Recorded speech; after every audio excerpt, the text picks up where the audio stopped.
High density catfish পন্ড farming.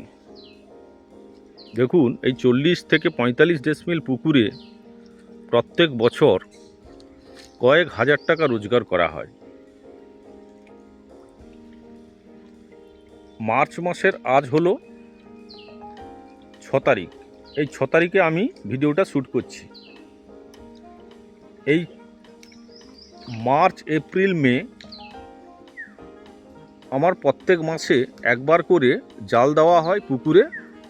এই পুকুর থেকে বড় সাইজের মাছগুলো তুলে আমি ট্যাঙ্কে রাখি। ট্যাঙ্ক থেকে আমার মার্কেটে বিক্রি হয়। আমি 1 টন মাছ তুলে নিয়েছি, 10 কুইন্টাল, আর বাকিটা আছে। এই 3 মাসে আমার হারভেস্ট হবে।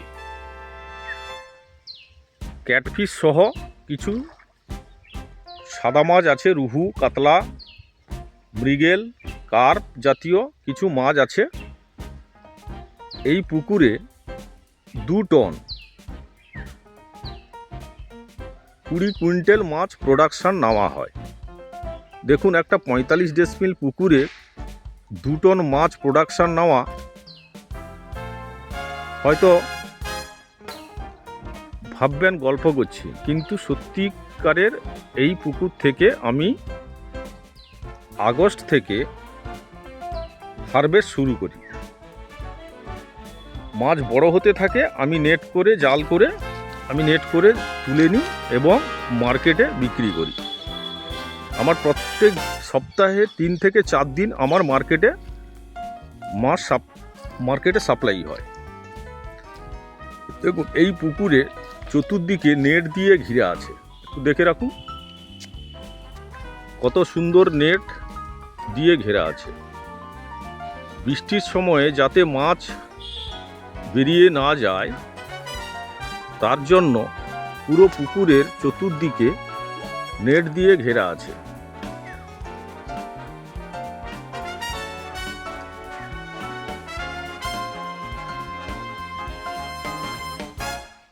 দেখুন, এখনো এই পুকুরে আমার জল আছে 5 ফুটের ওপর। মধ্যিখানে জল আছে 5 ফুট।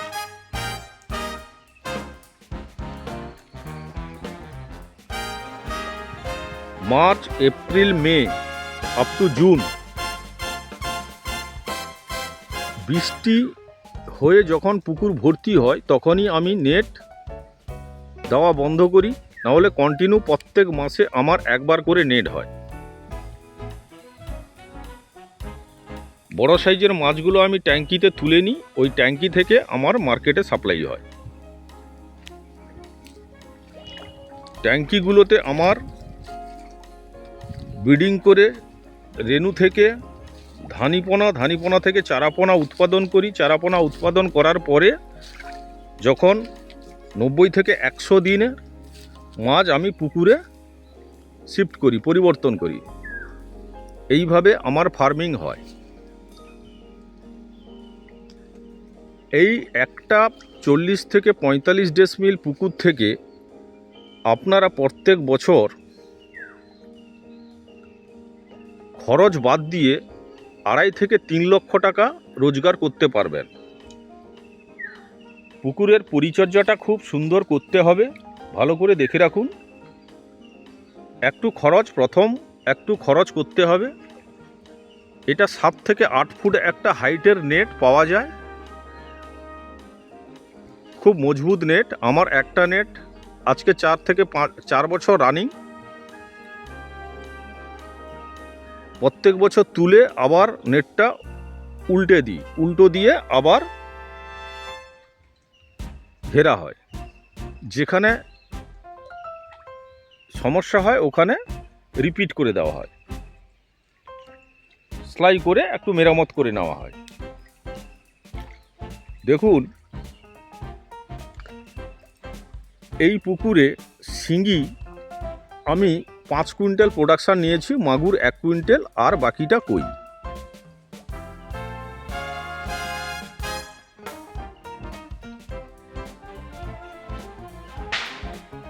মৃগেল, রুই, কাতলা, পাঙ্গাস আমি রাখি না। পাঙ্গাস, রূপচাঁদ আমি এই পুকুরে আমি রাখি না, কারণ মার্কেটে এত কম দাম, ওগুলো খাবার যদি খেয়ে নেয় তাহলে খুব লসের মাথায় পড়তে হয়। তাই আমি এই পাঙ্গাস, রূপচাঁদ, মনোপিয়া বা তেলাপিয়া জাতীয় মাছগুলো আমি কিন্তু পুকুরে রাখি না।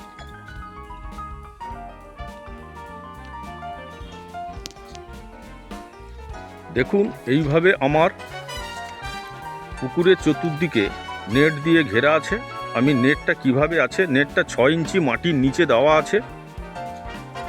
আবার কাজ শুরু হবে, আবার নেটটা পুরো উল্টানো হবে, উল্টো ওপরের দিকটা নিচে যাবে, নিচের দিকটা ওপরে। প্রত্যেক বছর আমার চেঞ্জ হয়ে যায়, ওপরের নেটটা নিচে দিই, নিচের দিকটা ওপরে রেখে দিই।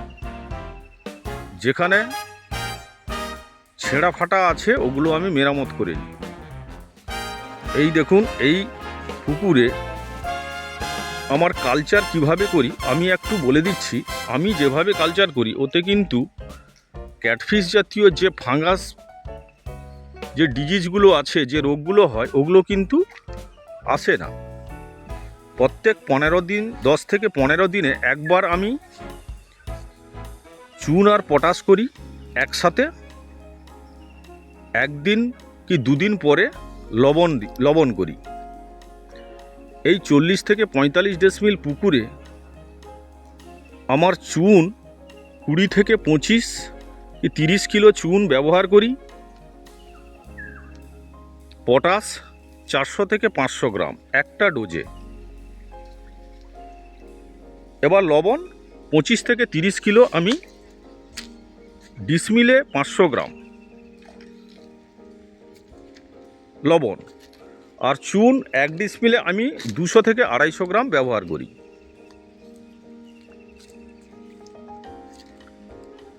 প্রত্যেক 30 দিন অন্তর একবার করে জিওলাইট করি। জিওলাইট আর প্রত্যেক 30 দিনে আমার একবার করে, যেহেতু নেট হয়, মাছ তোলা হয়, তাই পুকুরে গ্যাস ফর্মটা করে না। জিওলাইট এই পুকুরে 5 থেকে 6 কিলো আমি জিওলাইট করি একটা ডোজে। এবার ঠিক যখন ঠান্ডা পড়ার আগে, যখন শীত আসে,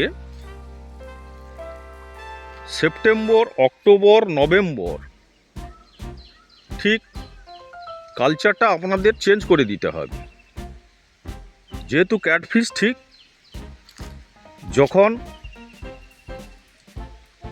শীতকাল আসে তখন কিন্তু আমি 30 দিনে আমি 4 বার আমি বিকেসি করি। বছরে 4 বার আমি বিকেসি করি, 1 লিটার করে বছরে 4 বার আমি বিকেসি করি। বিকেসি করার পরে কিন্তু 2 দিন পরে জিওলাইট করতে হবে। এই কালচারগুলো আপনারা যদি জেনে রাখেন তাহলে এই পন্ড ফার্মিং করা, পুকুরে মাছ চাষ করা খুব সহজলভ্য। আমার পুকুরে কিন্তু 12 ঘন্টা অক্সিজেন দেওয়া থাকে। সন্ধ্যা 6টা থেকে সকাল 6টা কি 8টা, 14 ঘন্টা অক্সিজেন দেওয়া থাকে। এতে মাছের গ্রোথ খুব ভালো হয়।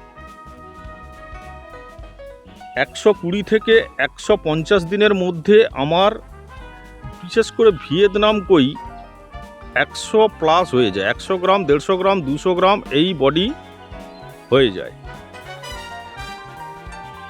পুকুরে চাষ করতে হলে আপনাদের ফিড, মাছের খাওয়ারটা কিন্তু কন্ট্রোল করতে হবে। আমি এই পুকুরে কয়েকশো কুইন্টাল খাওয়ার দিই, কিন্তু আমি একটা সিস্টেমে দিই। ফিড যে ফিটিংসটা, ওটা আপনাদের জানতে হবে। আমি এক টাইম খাওয়ার দেই, একদিন বাদ দিয়ে একদিন। খুব বেশি খাওয়ার আমি ব্যবহার করি না, তাই আমার মাটি গ্যাসও হয় না। এই খাওয়ার যদি আপনারা বেশি দেন, খাওয়ার যদি না কন্ট্রোল করতে পারেন, কিভাবে পুকুরে মাছের খাওয়ারটা আপনারা দেবেন, ওটা যদি আপনারা না ঠিক করতে পারেন, তাহলে কিন্তু আপনারা লাভবানও হবেন না, আর পুকুরের জলও ঠিক থাকবে না। আমি এই ভিডিওতে তুলে ধরছি কিভাবে ফিটিং করা হয়। একদিন বাদ দিয়ে একদিন এই 40 থেকে 45 ডেসিমিল পুকুরে, যেখানে আমার 50 থেকে 60 হাজার ভিয়েতনাম কই, 10 থেকে 15 হাজার শিং আর মাগুর করে আদার্স রুই, কাতলা, মৃগেল, বাটা, কার্প জাতীয় যে মাছ আছে সব মিলিয়ে আমি একদিন বাদ দিয়ে একদিন মাত্র 10 কিলো খাবার দিই। 30%-এর ওপরে 32% প্রোটিনের আমাদের এদিকে একটা খাবার পাওয়া যায়, ওটা হচ্ছে 55 টাকা কিলো। ওই খাবারটা আমি একদিন বাদ দিয়ে একদিন 10 কিলো করে সন্ধে 5টার সময় আমি পুকুরে দিই। আমি দীর্ঘ 4 বছর এইভাবে ফার্মিং করে আসছি, এতে আমি খুব বেটার রেজাল্ট পেয়েছি। আমার খাওয়ার অপচয়ও হয় না এবং ওই খাওয়ারের যে খরচ, মাছের যে ফিডের যে খরচটা আমি অনেক কমাতে পেরেছি। এতে আমি প্রফিটটাও খুব বেশি করে পাই।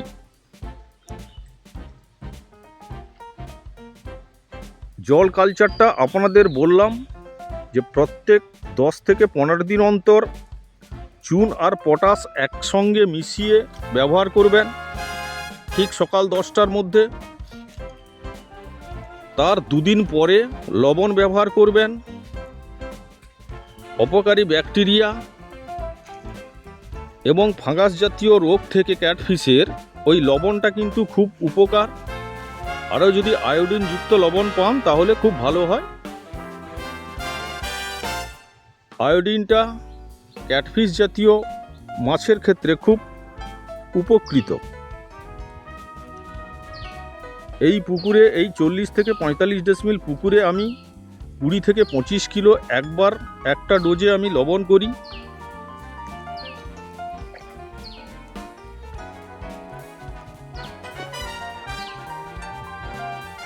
প্রত্যেক 10 থেকে 15 দিন অন্তর লবণ আর পটাশটা করে রাখা খুব প্রয়োজন। আর 30 দিনে একবার জিওলাইট। এই হচ্ছে আমার পন্ড কালচার। দেখুন, এই গরমের সময়ে আমার জলের কালার দেখুন, এবং জল কিন্তু স্বচ্ছ পাতলা আছে।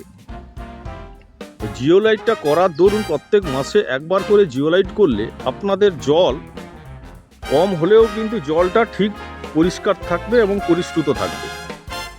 এতে মাছের কোনো রোগবালাই আসবে না।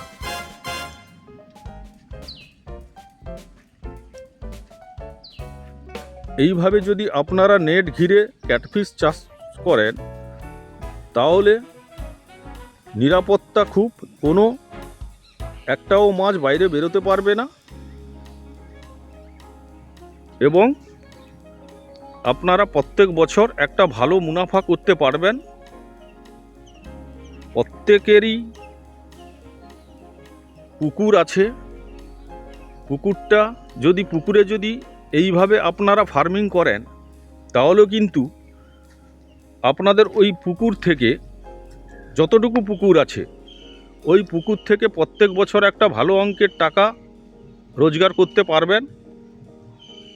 আমি এই পুকুর থেকে 2 থেকে আড়াই, প্রায় 3 লক্ষ টাকা রোজগার আমি প্রত্যেক বছর করি। তাই আমি ভিডিওতে তুলে ধরলাম। খরচ বাদে প্রায় 2.5-3 লক্ষ টাকা আমার রোজগার আসে এই একটাই পুকুর থেকে। তবে এর সাথে কিন্তু ট্যাঙ্কগুলো আছে, আমি নিজে প্রোডাকশানটা করি, চারা প্রোডাকশানটা নিজে করে নিই, তাই আমি মুনাফাটা বেশি পাই। আমি নিজে ব্রিডিং করিয়ে, হ্যাচিং করিয়ে নিজের চারাটা যতটুকু প্রয়োজন আমি কিন্তু ওটা আমার নিজের প্রয়োজন যতটুকু আমি নিজের থেকে তৈরি করে নিই। আপনারা যদি আপনাদের এরিয়া অনুযায়ী আপনারা যদি এই চারাটা তৈরি করে নিতে পারেন তাহলে কিন্তু আপনাদের জলবায়ুতে, আবহাওয়াতে মাছের গ্রোথও খুব ভালো হবে এবং মাছও খুব সবল সতেজ থাকবে।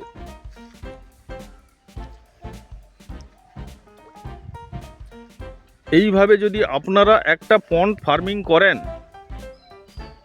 করে দেখুন, খুব লাভবান হবেন। ওয়াটার কালচার, জল কালচারটা আমি বললাম। সয়েল, নিচের মাটিতে প্রত্যেক 1 মাস অন্তর যদি আপনারা জিওলাইট ব্যবহার করেন পরিমাণ মতো ডেসমিলের উপরে, তাহলে কিন্তু মাটিটাও ঠিক থাকবে এবং মাছের পরিবেশও ঠিক থাকবে। মাছের কোনো সংক্রামক ব্যাধি আসবে না বা কোনো রোগ ব্যাধি আসবে না, এবং যে মাছের যে জেলি রোগ থাকে, বিশেষ করে ভিয়েতনাম কইর যে জেলি, লেজ পচা, ঘা, যে সময় ওটা আসে ঠিক শীতের আগে, ওই সময় বিকেসি প্রত্যেক 30 দিন অন্তর একবার করে বা 4টা মাস ইউজ করবেন। শীত চলে গেলে আর কোনো প্রয়োজন নাই। ঠিক শীত আসার আগের মুহূর্ত থেকে 4 মাসে 4টে ডোজ হবে। এইভাবে যদি আপনারা করেন, আমি কিন্তু আমার প্র্যাকটিক্যাল অভিজ্ঞতা থেকে কিন্তু আমি এই ভিডিওতে তুলে ধরলাম। আমি কিন্তু এই প্রসেসে খুব লাভবান হয়েছি।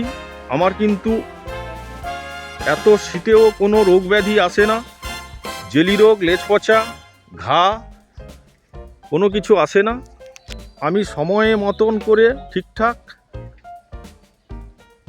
জল এবং মাটির কালচারগুলো করে রাখি। এটা কিন্তু খুব সেনসিটিভ, যে প্রত্যেক 15 দিন অন্তর আপনাদের করতেই হবে। যদি না করেন তাহলে কিন্তু আপনারা কোনো মাছ ঠিকঠাক রাখতে পারবেন না। মাছের রোগ ব্যাধি আসবেই আসবে।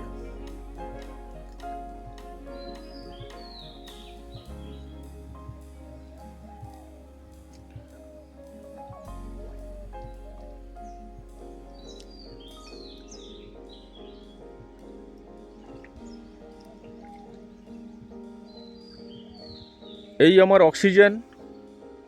আমি সন্ধ্যা 6টা থেকে সকাল 8টা পর্যন্ত 12 থেকে 14 ঘন্টা আমার অক্সিজেন রানিং থাকে। এতে মাছ যেমন সুস্থ সবল থাকে এবং মাছের দ্রুত বৃদ্ধি হয়।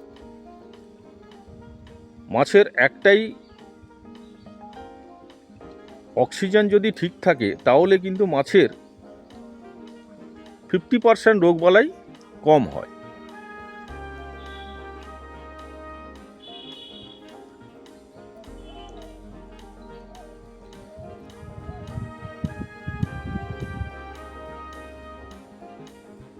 আমাদের ভিয়েতনাম কই বর্তমান মার্কেটে পাইকারি বিক্রি হচ্ছে 200 টাকার প্লাস। শিঙ্গি হচ্ছে 70 থেকে 80 গ্রাম, 100 গ্রাম শিঙ্গি 600 টাকা প্লাস। 100 গ্রাম মাগুর 700 থেকে 800 টাকা পাইকারি বিক্রি হচ্ছে। তবে শিং মাগুর 8 থেকে 10 মাস কি 12 মাস না হলে কিন্তু প্রোডাকশান নামা যায় না। 1 বছর লেগে যায় একটা শিং মার্কেটে বিক্রি করার বয়স পর্যন্ত। কিন্তু ভিয়েতনাম কইটা কিন্তু অ্যাডভান্স বিক্রি হয় 5 মাস, 130 দিন থেকে 150 দিনের মধ্যে আপনারা বিক্রি করতে পারবেন ভিয়েতনাম কইটা। এখন চাহিদা আছে মার্কেটে ভিয়েতনাম কই 200 টাকার উপরে পাইকারি। 70, 80, 100 গ্রাম যদি মাছ হয় 200 টাকার উপরে পাইকারি বিক্রি হচ্ছে। এই 1 কিলো মাছ করতে খরচ হয় 100 থেকে 110 টাকা। আপনারা প্রত্যেক 1 কিলোতে 80 থেকে 90 টাকা প্রফিট পাবেন।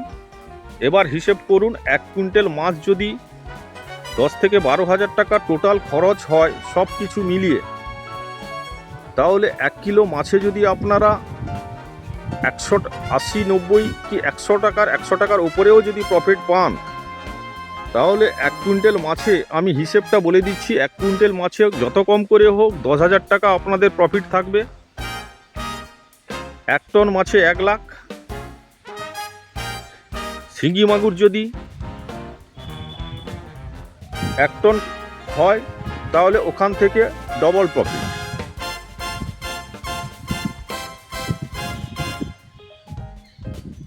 থেকে 1.5 টন আমি এই প্রোডাকশান নিই কই ভিয়েতনাম কই আর শিঙ্গি মাগুর 6 থেকে 7 কুইন্টাল 700 কিলো কি 800 কিলো প্রোডাকশান আমি নিই।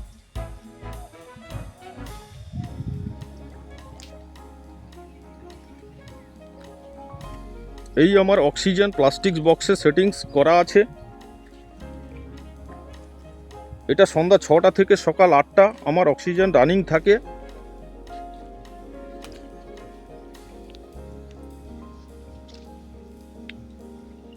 এইভাবে আমি পন্ড ফার্মিং করি এবং বেটার রেজাল্ট আমি পাই। ভিডিওটি ভালো লাগলে সাবস্ক্রাইব করবেন, লাইক করবেন, শেয়ার করবেন।